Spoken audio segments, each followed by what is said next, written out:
Okay. അപ്പോൾ നമ്മൾ financial management എന്നുള്ള ഒരു ചാപ്റ്റർ നമ്മൾ ആരംഭിച്ചിട്ടുണ്ടായിരുന്നു.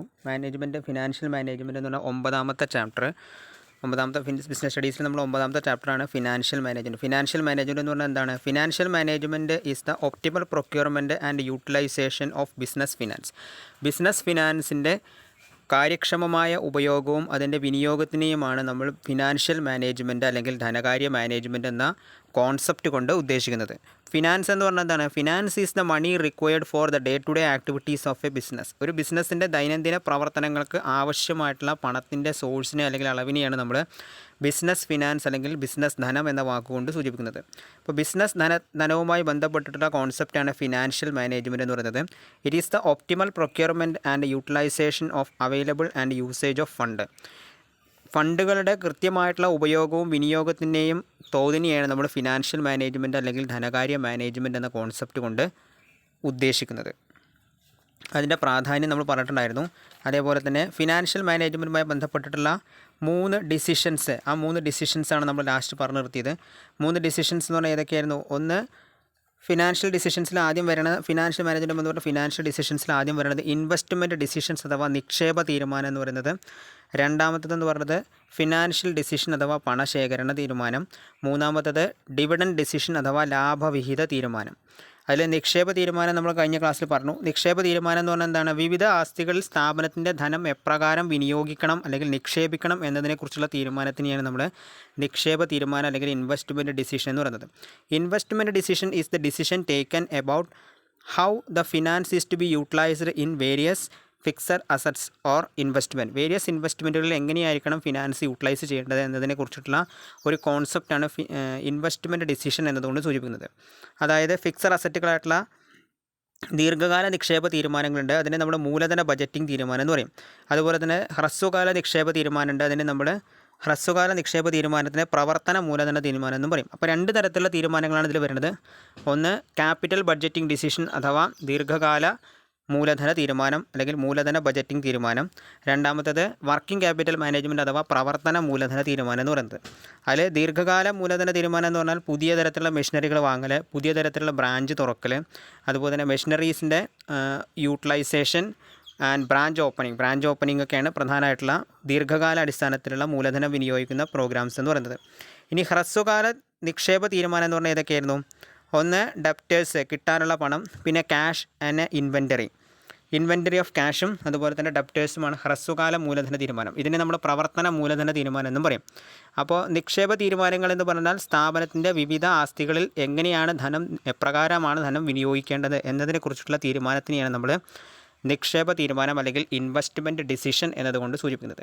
ഇൻവെസ്റ്റ്മെൻറ്റ് ഡിസിഷനെ ബാധിക്കുന്ന ഘടകങ്ങൾ എന്ന് പറഞ്ഞാൽ പദ്ധതിയിൽ നിന്നുള്ള പണപ്രവാഹം, പ്രതിഫല നിരക്ക്, നിക്ഷേപങ്ങളുടെ മാനദണ്ഡം, അതേപോലെ തന്നെ നിക്ഷേപങ്ങളുടെ മാനദണ്ഡം എന്നിവയാണ് പ്രധാനപ്പെട്ടുള്ള ഇൻവെസ്റ്റ്മെൻറ്റ് ഡിസിഷൻസ് അല്ലെങ്കിൽ നിക്ഷേപ തീരുമാനത്തെ ബാധിക്കുന്ന പ്രധാനപ്പെട്ട ഘടകങ്ങൾ എന്ന് പറയുന്നത്.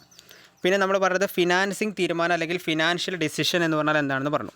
ഫിനാൻസിങ് തീരുമാനം അല്ലെങ്കിൽ ഫിനാൻഷ്യൽ ഡിസിഷൻ എന്ന് പറഞ്ഞാൽ എന്താണ്? വിവിധ സ്രോതസ്സുകളിൽ നിന്നും ശേഖരിക്കേണ്ട ധനത്തിൻ്റെ അളവുമായി ബന്ധപ്പെട്ട തീരുമാനത്തിനെയാണ് നമ്മൾ ഫിനാൻഷ്യൽ ഡിസിഷൻ എന്നതുകൊണ്ട് സൂചിപ്പിക്കുന്നത്.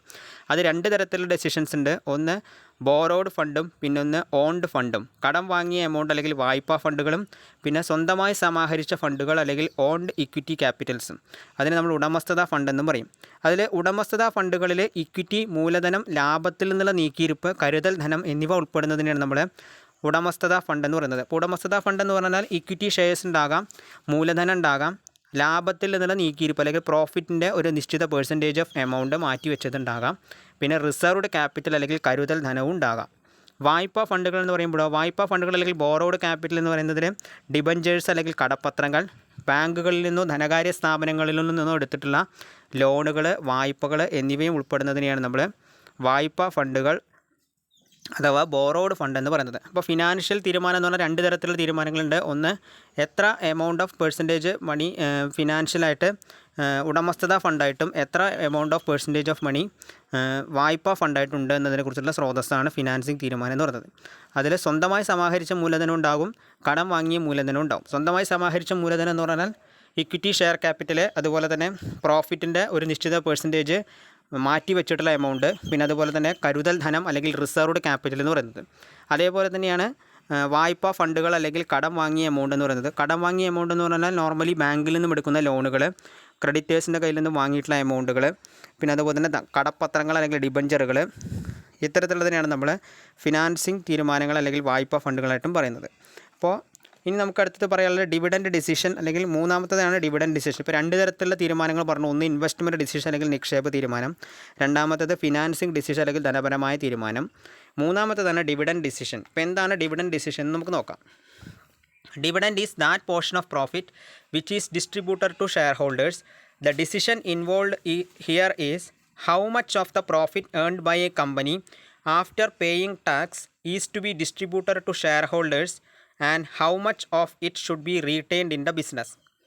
ഡിവിഡൻഡ് ഡിസിഷൻ അല്ലെങ്കിൽ ഡിവിഡൻഡ് തീരുമാനം എന്ന് പറഞ്ഞാൽ എന്താണ്? ഡിവിഡൻഡ് എന്ന് പറഞ്ഞാൽ it is the portion of profit which is distributed to ഷെയർ ഹോൾഡേഴ്സിന് ഡിസ്ട്രിബ്യൂട്ട് ചെയ്യേണ്ട പ്രോഫിറ്റിൻ്റെ പങ്കിനെയാണ് നമ്മൾ ഡിവിഡൻഡ് എന്ന വാക്കുകൊണ്ട് സൂചിപ്പിക്കുന്നത്. The decision involve here is how much of the profit earned by a company.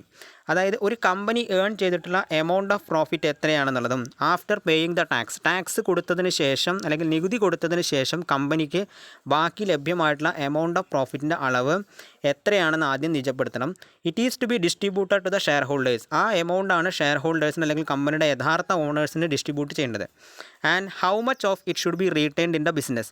അതിൽ തന്നെ ഷെയർ ഹോൾഡേഴ്സിന് വിതരണം ചെയ്യുന്നതുപോലെ തന്നെ ഒരു നിശ്ചിത പേഴ്സൻറ്റേജ് കമ്പനിയിൽ നിലനിർത്തി കൊണ്ടുപോവുകയും ചെയ്യണം. കാരണം അടുത്ത വർഷത്തേക്ക് കമ്പനി നിലനിന്ന് പോകാൻ വേണ്ടിയിട്ട് അല്ലെങ്കിൽ അടുത്ത വർഷത്തേക്ക് കമ്പനിയുടെ ഫിനാൻഷ്യൽ ആക്ടിവിറ്റികൾക്ക് വേണ്ടിയിട്ട് ബാലൻസ് എമൗണ്ട് കമ്പനിയിൽ റീറ്റെയിൻ ചെയ്ത് വെക്കുകയും വേണം. അപ്പോൾ ഇതിനെ സംബന്ധിച്ചുള്ള ഡിസിഷനെയാണ് നമ്മൾ ഡിവിഡൻഡ് ഡിസിഷൻ എന്ന് പറയുക.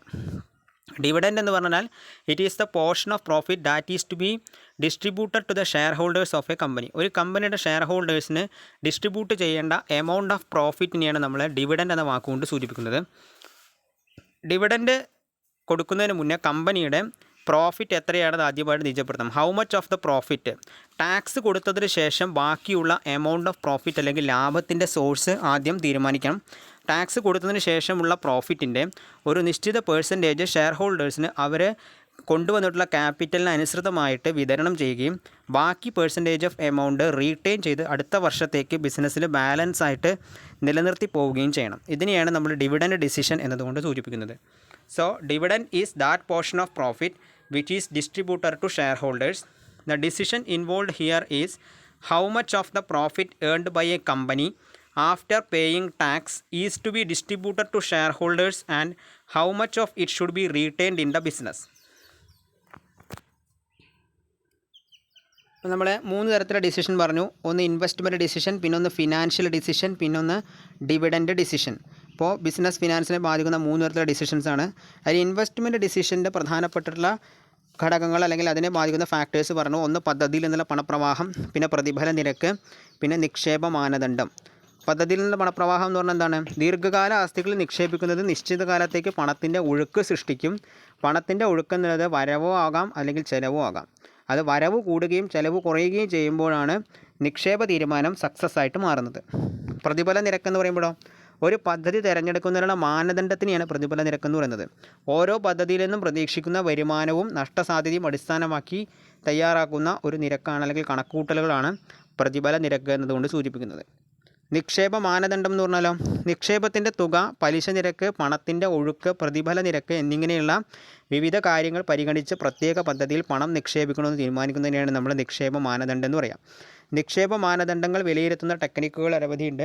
ഇവയെ നമ്മൾ മൂലധന ബജറ്റിംഗ് ടെക്നിക്കുകൾ എന്ന് പറയും. ഇനി നമ്മൾ ഫിനാൻഷ്യൽ ഡിസിഷൻസ് എന്താണെന്ന് പറഞ്ഞു. ഫിനാൻഷ്യൽ ഡിസിഷൻ എന്ന് പറഞ്ഞാൽ എന്താണ്? വിവിധ സ്രോതസ്സുകളിൽ നിന്നും ശേഖരിക്കേണ്ട ധനത്തിൻ്റെ അളവുമായി ബന്ധപ്പെട്ട തീരുമാനത്തിനെയാണ് നമ്മൾ ഫിനാൻഷ്യൽ ഡിസിഷൻ എന്ന് പറയുക. അത് രണ്ട് തരത്തിലുണ്ട്. ഒന്ന് ഉടമസ്ഥതാ ഫണ്ടുകളും പിന്നൊന്ന് വായ്പാ ഫണ്ടുകൾ. ഉടമസ്ഥതാ ഫണ്ടുകൾ എന്ന് പറഞ്ഞാൽ സ്വയം സമാഹരിച്ച ഫണ്ടുകൾ. വായ്പാ ഫണ്ടുകൾ എന്ന് പറഞ്ഞാൽ കടം വാങ്ങിയതോ അല്ലെങ്കിൽ ബോറോ ചെയ്തതായിട്ടുള്ള ഫണ്ടുകൾ. ഉടമസ്ഥതാ ഫണ്ടുകളിൽ തന്നെ നമ്മൾ ഇക്വിറ്റി ഷെയർസ് എന്നും ലാഭത്തിൽ നിന്നുള്ള നീക്കിയിരിപ്പായിട്ടുള്ള പ്രോഫിറ്റിൻ്റെ പങ്കായിട്ടുള്ള പെർസെൻറ്റേജ് ഓഫ് എമൗണ്ട് എന്നും റിസർവ്ഡ് ക്യാപിറ്റൽ അല്ലെങ്കിൽ കരുതൽ ധനം എന്നും നമ്മൾ വേർതിരിക്കാറുണ്ട്. വായ്പാ ഫണ്ടുകൾ അല്ലെങ്കിൽ കടം വാങ്ങിയ ഫണ്ടുകൾ അല്ലെങ്കിൽ ബോറോഡ് ഫണ്ടുകളെ നമ്മൾ കടപ്പത്രങ്ങൾ എന്നും ബാങ്കുകളിൽ നിന്നും ധനകാര്യ സ്ഥാപനങ്ങളിൽ നിന്നുമുള്ള ലോൺ അല്ലെങ്കിൽ വായ്പകൾ എന്ന രീതിയിൽ നമ്മൾ തിരിക്കാം. കടപ്പത്രങ്ങൾ അഥവാ ഡിബഞ്ചേഴ്സ്, അതുപോലെ തന്നെ loan from banks and financial institution. ഇനി അടുത്തത് നമ്മൾ factors affecting financial decision. Financial ഡിസിഷനെ ബാധിക്കുന്ന പ്രധാനപ്പെട്ട ഫാക്ടേഴ്സ് എന്തൊക്കെയെന്നാണ്. അപ്പോൾ ഫിനാൻഷ്യൽ ഡിസിഷനെ ബാധിക്കുന്ന പ്രധാനപ്പെട്ട ഘടകങ്ങൾ അല്ലെങ്കിൽ തീരുമാനങ്ങളെ ബാധിക്കുന്ന പ്രധാനപ്പെട്ട ഘടകങ്ങൾ എന്തൊക്കെയാണെന്ന് നമുക്ക് നോക്കാം. ഫസ്റ്റ് വൺ പറയുന്നത് 7 ഘടകങ്ങളാണ് ഫിനാൻഷ്യൽ ഡിസിഷനെ ബാധിക്കുന്നത്. ആദ്യത്തേത് കോസ്റ്റ്, രണ്ടാമത്തേത് റിസ്ക്, മൂന്നാമത്തേത് ഫ്ലോട്ടേഷൻ കോസ്റ്റ്, നാലാമത്തേത് cash flow position of company, അഞ്ചാമത്തേത് ഫിക്സഡ് ഓപ്പറേറ്റിംഗ് കോസ്റ്റ്, ആറാമത്തേത് കൺട്രോളർ കൺസിഡറേഷൻസ്, ഏഴാമത്തേത് സ്റ്റേറ്റ് ഓഫ് ക്യാപിറ്റൽ മാർക്കറ്റ്. അതിൽ ഫസ്റ്റ് വൺ കോസ്റ്റ്. എന്താണ് കോസ്റ്റ് എന്ന് നമുക്ക് നോക്കാം. Cost of raising funds through different sources are different. A prudent financial manager would normally opt for a source which is the cheapest. Cost അല്ലെങ്കിൽ ചിലവ് എന്ന് പറഞ്ഞാൽ ചിലവ് കുറഞ്ഞ സ്രോതസ്സിൽ നിന്നും ധനം സമാഹരിക്കുമ്പോഴാണ് ഫിനാൻഷ്യൽ തീരുമാനങ്ങൾ എന്നുള്ളത് സക്സസ് ആയിട്ട് മാറുന്നത്. Cost of raising fund raise ചെയ്യാനുള്ള കോസ്റ്റ് എന്നുള്ളത് ഡിഫറെൻറ്റ് സോഴ്സസ് ഉണ്ട്. അതിൽ വ്യത്യസ്ത തരത്തിലുള്ള സോഴ്സസ് ഉണ്ട്. എവിടെ നിന്ന് വേണമെങ്കിലും ഫണ്ട് റേസ് ചെയ്യാം. ബാങ്കുകളിൽ നിന്ന് വായ്പയായിട്ട് എടുക്കാം, കടപ്പത്രങ്ങളായിട്ട് ഇഷ്യൂ ചെയ്യാം, അതുപോലെ തന്നെ ഇക്വിറ്റി ഷെയറുകളായിട്ട് സമാഹരിച്ചിട്ടുണ്ടാകും. അപ്പോൾ ഏറ്റവും കുറഞ്ഞ ചിലവ് ഏതാണെന്നുണ്ടെങ്കിൽ ആ ചിലവ് കുറഞ്ഞ രീതിയിൽ ഫണ്ട് റേസ് ചെയ്യാൻ കഴിയുമ്പോഴാണ് ഫിനാൻഷ്യൽ മാനേജ്മെൻറ്റ് ഡിസിഷൻ സക്സസ് ആയിട്ട് മാറുന്നത്.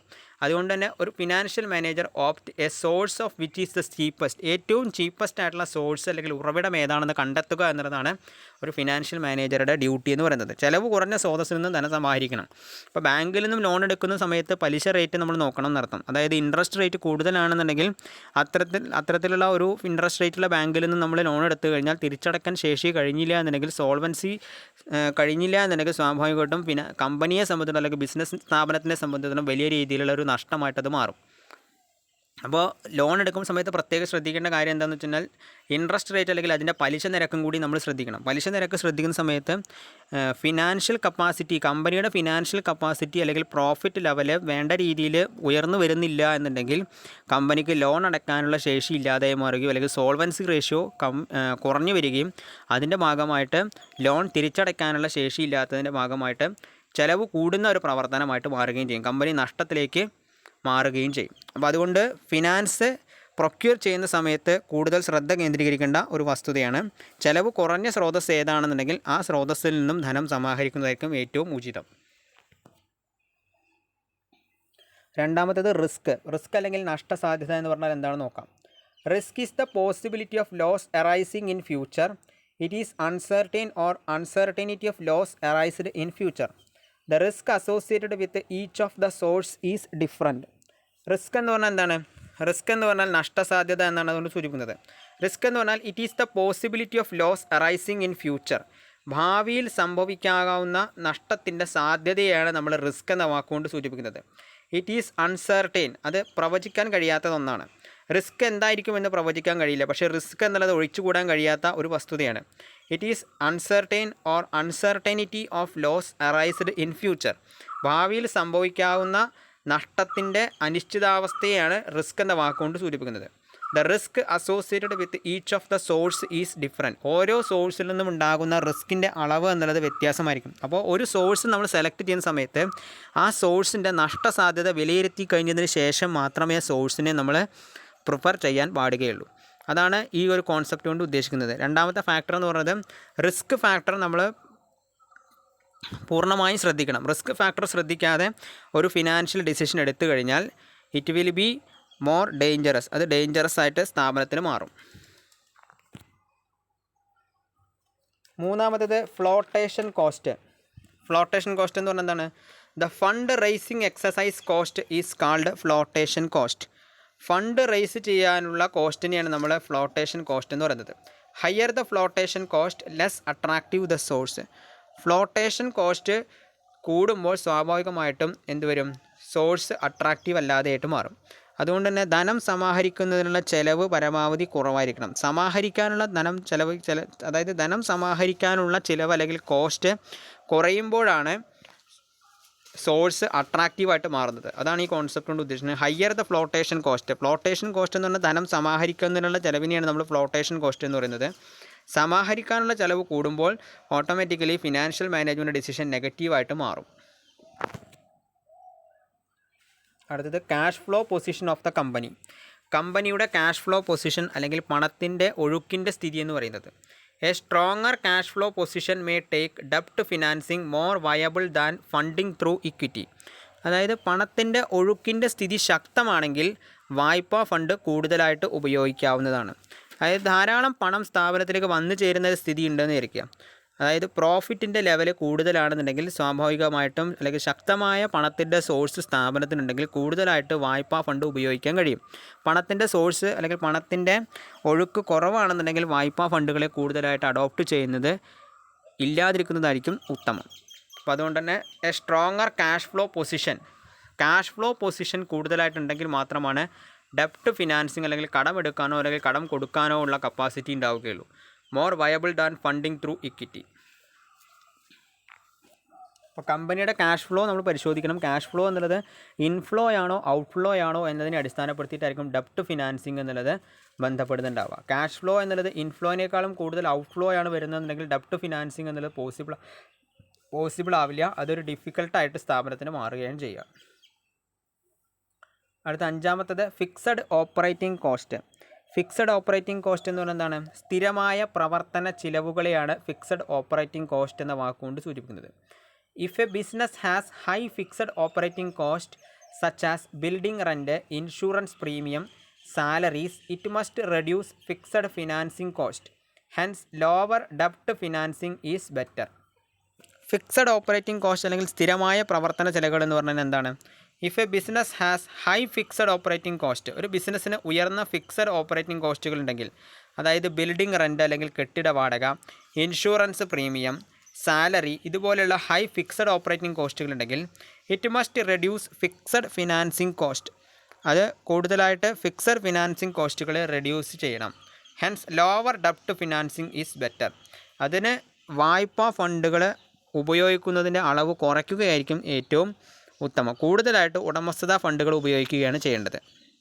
ഇപ്പോൾ കെട്ടിട വാടക, ഇൻഷുറൻസ്, ശമ്പളം എന്നീ സ്ഥിരമായ പ്രവർത്തന ചെലവുകൾ കൂടുതലുള്ള ഒരു ഓർഗനൈസേഷനാണെന്നുണ്ടെങ്കിൽ ഉടമസ്ഥതാ ഫണ്ടുകളാണ് കൂടുതൽ ഉപയോഗിക്കേണ്ടത്. കെട്ടിട വാടക കൊടുക്കുന്ന കെട്ടിടമാണ്, അതുപോലെ തന്നെ ഇൻഷുറൻസ് ഉണ്ട്, അതുപോലെ തന്നെ സാലറി, ഇതുപോലുള്ള സ്ഥിരമായ പ്രവർത്തന ചെലവുകൾ കൂടുതലുള്ള ഒരു സ്ഥാപനമാണെന്നുണ്ടെങ്കിൽ, ഓട്ടോമാറ്റിക്കലി കൂടുതലുള്ളൊരു സ്ഥാപനമാണെന്നുണ്ടെങ്കിൽ കൂടുതലായിട്ടും അത് ഓണേഴ്സ് ഫണ്ട് അല്ലെങ്കിൽ ഉടമസ്ഥതാ ഫണ്ടുകൾ ഉപയോഗിക്കുന്നതായിരിക്കും ഉത്തമം.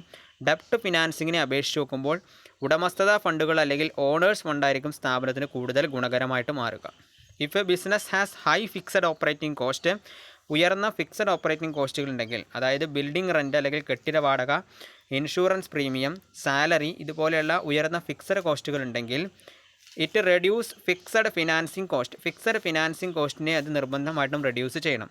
ഹെൻസ് ലോവർ ഡെപ്റ്റ് ഫിനാൻസിംഗ് ഈസ് ബെറ്റർ. ഡെപ്റ്റ് ഫിനാൻസിങ്ങിൻ്റെ അളവ് കുറയ്ക്കുന്നതായിരിക്കും അവർക്ക് ഉത്തമം. അടുത്തത് കൺട്രോൾ കൺസിഡറേഷൻസ്. കൺട്രോൾ കൺസിഡറേഷൻസ് പറഞ്ഞാൽ എന്താണ്? നിയന്ത്രണ പ്രക്രിയ എന്ന് പറയാം. അതായത് issues of more equity may lead to dilution of management control over the business. ഡെപ്റ്റ് financing has no such implication. Companies afraid of a takeover bid would prefer ഡെപ്റ്റ് to equity.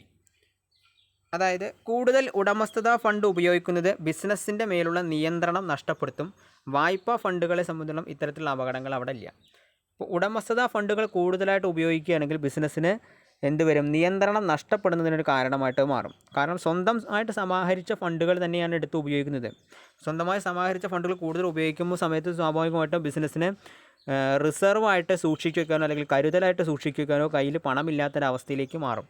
നേരെ കുറച്ച് വായ്പാ ഫണ്ടുകളാണെന്നുണ്ടെങ്കിൽ ഇത്തരത്തിലുള്ളൊരവസ്ഥ വരുന്നില്ല. സ്വന്തമായി സമാഹരിച്ച ഫണ്ട് അവിടെ റിസർവ്ഡായിട്ട് നിൽക്കുകയും ചെയ്യുന്നുണ്ട്.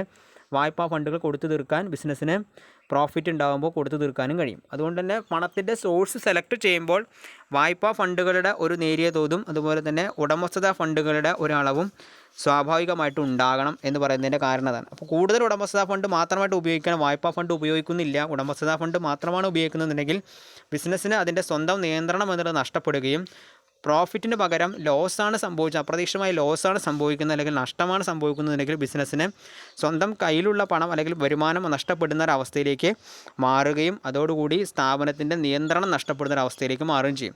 മറിച്ച് വായ്പാ ഫണ്ടുകളാണെന്നുണ്ടെങ്കിൽ സ്ഥാപനത്തിൻ്റെ നീക്കിയിരിപ്പുള്ള ഫണ്ടിൽ നിന്നും വായ്പ തിരിച്ചടയ്ക്കാനുള്ളൊരു ശേഷി നഷ്ടമാണെങ്കിൽ പോലും സ്ഥാപനത്തിന് വളർത്തിയെടുക്കാൻ കഴിയും. അതുകൊണ്ടാണ് കൺട്രോൾ കൺസിഡറേഷൻസിൽ പറയുന്നത് issues of more equity may lead to dilution of management control over the business. ബിസിനസ്സിൻ്റെ മുകളിൽ മാനേജ്മെൻറ്റിൻ്റെ കൺട്രോൾ നഷ്ടപ്പെടുന്നതിന് കാരണമായിട്ട് മാറും.